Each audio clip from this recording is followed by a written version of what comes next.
আমরা যদি সবসময় কর্তৃপক্ষকে দোষারোপ করি, সেই ক্ষতিটি কখনোই আমরা বা কেউই কোনোদিন আপনাদেরকে পূরণ করে দিতে পারবো না।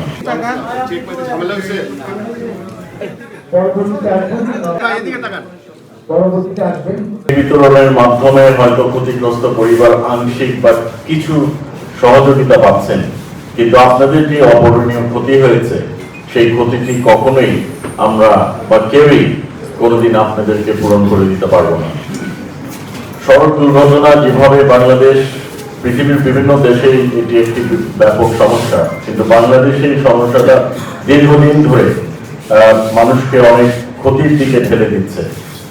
আমরা নিজেদের আত্মীয় স্বজন, পরিজন, এমনকি আপনারা একটু আগে ভিডিওতে দেখলেন, খুব বেদনাদায়ক, যে পরিবারের একমাত্র উপার্জনকারী ব্যক্তি সড়ক দুর্ঘটনায় নিহত হন।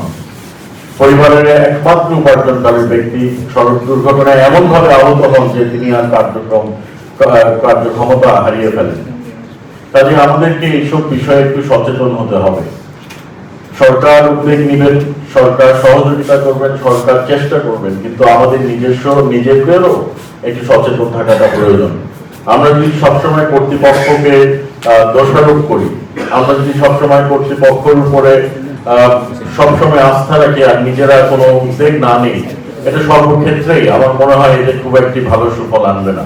আমাদের সকল বিষয়ে নিজেরা যদি সচেতন থাকি, নিজেরা যদি সাবধান থাকি, বিশেষ করে রাস্তা পারাপারের সময়, এমনকি আমরা যে স্থানে আমরা অনেক সময় দেখেছি মহাসড়কের পাশে আমরা একটি দোকান নিয়ে বসে যাই, আমরা ব্রিজের পাশে দোকান নিয়ে বসে যাই, ফুটপাত আমরা দখল করে আমরা অনেক সময়, অনেকে আছেন ফুটপাতের মধ্যে আমরা পণ্য সামগ্রী ক্রয় বিক্রয় করতে থাকি।